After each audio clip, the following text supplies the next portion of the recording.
Inkosi sikeleli Afrika Malupagamis. Everybody wants to be like Mike. Symbolique. Est-ce que vous vous sentez français? Moi, je n'ai aucun problème avec les Français. Est-ce que vous vous sentez français? Vous êtes Martinique, attention. Personne ne m'a renié. Et personne ne m'a renié qu'il y a des gens profondément bien dans ce pays. Mais il faut qu'on se rappelle que quand on critique un gouvernement, cela ne veut pas dire qu'on est contre la population. Mélenchon critique ce gouvernement. On ne peut pas dire qu'il est contre la population. Je suis un homme noir, je ne vais jamais le renier. Je suis un Africain, un Afro-descendant, je ne vais jamais le renier. Un Africain né à l'extérieur. Mais il y a des gens qui se sont évertués depuis tant d'années à rappeler aux nôtres, à la tête de l'État et parfois dans le gouvernement, dans l'espace médiatique, que nous n'étions pas chez nous, ou parfois au quotidien, que nous n'étions pas chez nous ici. Et à ces gens-là, je veux qu'ils comprennent que nous dire que nous ne sommes pas chez nous n'est pas une punition pour nous. Nous sommes fiers d'être africains. Je suis très fier d'être béninois. Je suis profondément fier d'être un homme noir et d'être béninois. Et je suis fier de me battre pour mes semblables. Et je continuerai à me battre avec le prolétariat français qui souffre aussi. Et avec tous ceux qui souffrent et qui sont opposés à l'oligarchie néolibérale qui est de toutes les couleurs. Patrice Talon est noir. C'est un adversaire de notre peuple. Alassane Ouattara est noir et musulman. C'est un adversaire de notre peuple. Emmanuel Macron est blanc et chrétien. C'est un adversaire de notre peuple.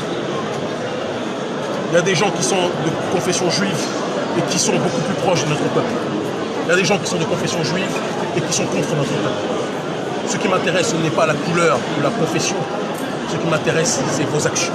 Et ceux qui asphyxient mon peuple doivent savoir que nous nous battrons contre eux en réalité. Aujourd'hui, la France est en guerre informationnelle ouverte avec la Russie. Est-ce que vous avez l'impression de participer? Écoutez, avant que la Russie se rappelle de l'existence de l'Afrique, on menait déjà ce combat contre le néocolonialisme.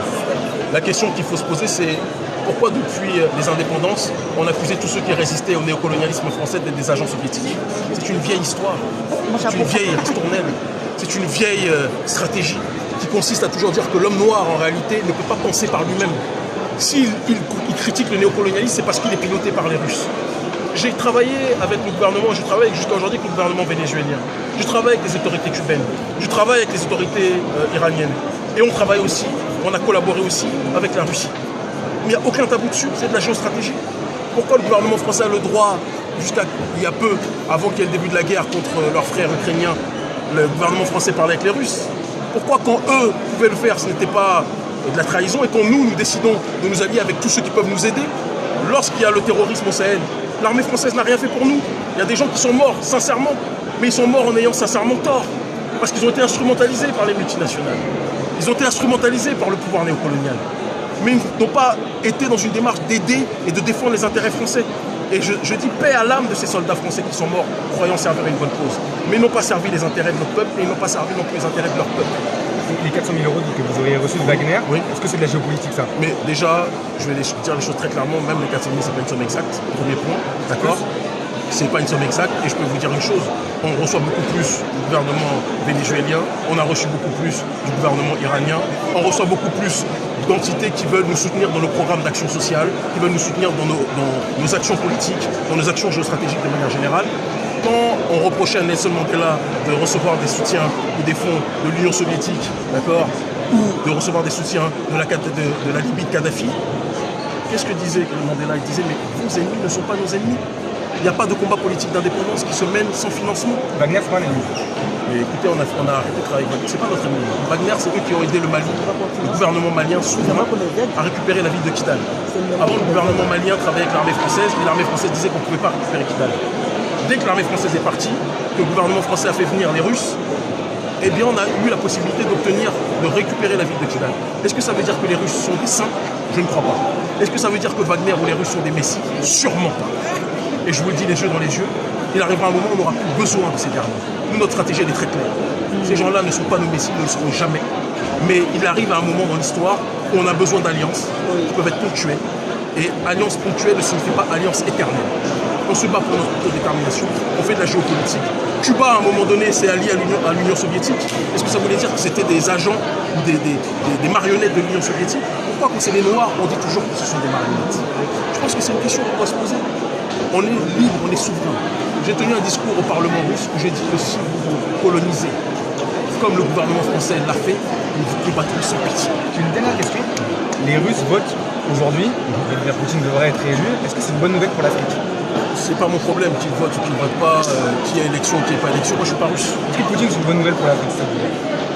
Poutine, c'est une bonne nouvelle à mon sens pour la souveraineté russe, même s'il y a des choses avec lesquelles je ne peux pas être d'accord. C'est une bonne nouvelle pour la souveraineté russe. Maintenant, les Africains ont leur agenda. Ce qui nous intéresse, c'est qu'on puisse avoir des alliés multiples et variés. Et c'est pour ça qu'on ne met pas tous nos œufs dans le même panier.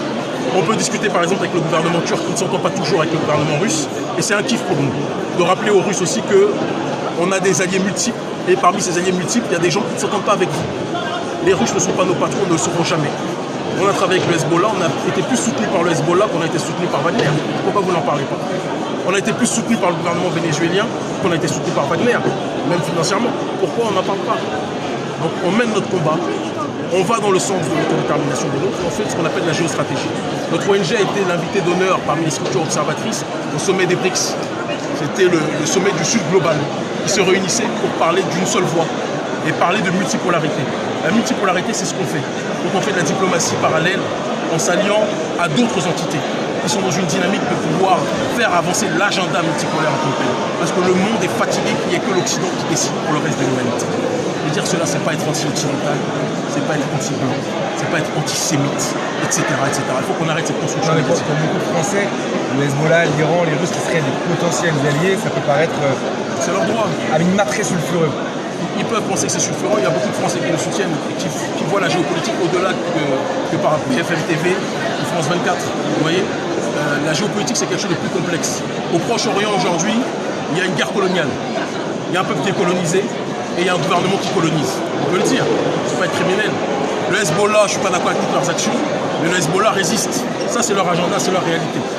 Et il y a une ligne aujourd'hui de résistance dans le monde, en Amérique du Sud, au Proche-Orient, en Afrique, en Europe de l'Est, en Asie. Et je pense qu'il faut en tenir compte parce qu'on ne peut pas parler des BRICS sans parler de cette ligne politique organisationnelle qui est en train d'être transversale et qui s'unit de manière extrêmement solide. C'est moi qui vous remercie. Hey, c'est Michael Rorty, les gars. Je suis là. C'est Superman. Girls! Les amis, là, pour Sophie.